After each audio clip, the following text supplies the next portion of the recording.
د نفت او ګازو اماراتي شرکت مسؤلینو بلخ کې وی غونډې ته وویل چې تیر کال د هیواد په بیلابیلو ولایتونو کې لسګونه پروژې پلي کړي دي چې ډېری برخې ګټې اخیستنې ته سپارل شوي دي. دغه شرکت د جایدادونو او جوازونو برخې مرستیال مولوي شمس الحق برهاني زیاتوي چې دغه پروژو کې د تیلو پمپونه او د سوداګریزو مارکیټونو جوړول شامل دي چې شاوخوا 314 میلیون افغانۍ پانګونه پرې شوې ده.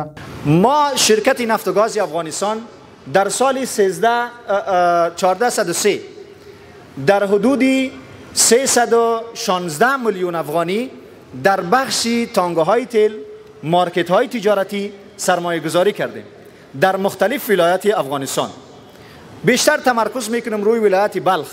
ما در سال 1403 یعنی سال گذشته 3 پروژه در ولایت بلخ ما تطبیق کردیم که یکیش همین پروژه است که شما شاهد حال هستین و یک پروژه دیگر ما در چهارسرکه بلخ روان هسته و یک پروژه LPG داشتیم. ښاغلی برهاني وایي چې د روان 1404 لمریز کال لپاره هم د 406 میلیونه افغانۍ په ارزښت ځینې پروژې په پلان کې لري چې د هیواد په ډیری ولایتونو کې به پرې پانګونه وشي. نوموړی وایي د پلان شوو پروژو له ډلې دوه هغه په بلخ ولایت کې په پام کې نیول شوي دي چې موخه یې ترې د دولتي اداراتو ته پر وخت د کیفیت لرونکو تیلو رسول دي. ما در سال 1404 تقریبا به ارزش 406 میلیون افغانی پلان کردیم، پلان سرمایه گذاری که در تمام افغانستان این پروژه ها تطبیق می شوند. در تمام ولایت های افغانستان یا در بخش تانگه های تیل یا در بخش توزیع مواد نفتی یا در بخش مارکت های تجارتی در پلان 1404 خود ما درج کردیم که خوشبختانه در سال 1404 ما چندین پلان در ولایت بلخ داریم. یک تانک تیل در چوک امارات ما پلان کردیم،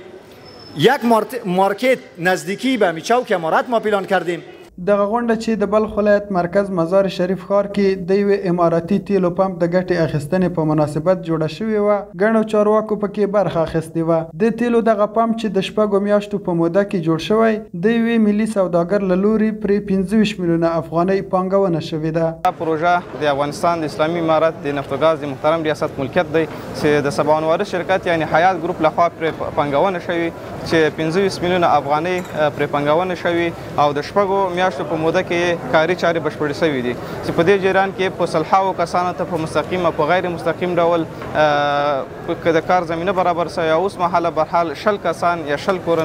کورنیو ته د کار زمینه برابر شوې ده. ورته مهال د بلخ ولایت ځایي چارواکي وایي دغه ولایت کې د پانګونې لپاره په بشپړه توګه زمینه برابره ده او په وینا یې د اسلامي امارت له بیا ځلې واکمنېدو راهیسې مزار شریف ښار کې صنعتي کارخونو او پراختیایي پروژو ته ځانګړې پاملرنه شوې ده. این چنین پروژه ها را شما میبینید که در افغانستان کلان پروژه ها را روزانه افتتاح میشه. روزانه در تلویزیون ها شما میبینید که سرک یا مثلا بند یا همین قسم که است جایی که افتتاح میشه ما شما میبینید. در خودم ولایت بلخ ما شما در همینجا در صحنه حاضر هستیم که به همین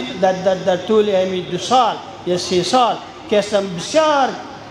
کلان چیزها را ما شما افتتاح کردیم. این از قبیل مثلا مزار هتال، یعنی این ویروز اینجا شروع میشه، مثلا اینجا کانال خوشتیپه، این قسم کارهای بسیار زیربنایی انکشافی کلان کارها در همین ولایت بلخ در صفات شمال در زون شمال ما شاهد افتتاحش هستیم که در 20 سال گذشته همین سرکی که یک طرفش به حساب مردم زندگی میکنه و دیگر طرف پارکای صنعتی است. یک پلچک جور نشده بود، یک خشت سر خشت دیگه مانده نشده بود، ولی الحمدلله با آمدن امارت اسلامی افغانستان ما همین سال 14 اگر دو طرفه حساب کنیم ما تقریبا بیشتر از 3 کیلومتر سرک قریزی کردیم و 2-3 کانال ساختیم در می پارکای صنعتی، یک پل و همچنان سرک باقی مانده فاز دوم امارت که قبلا به نام سرک جمسک بود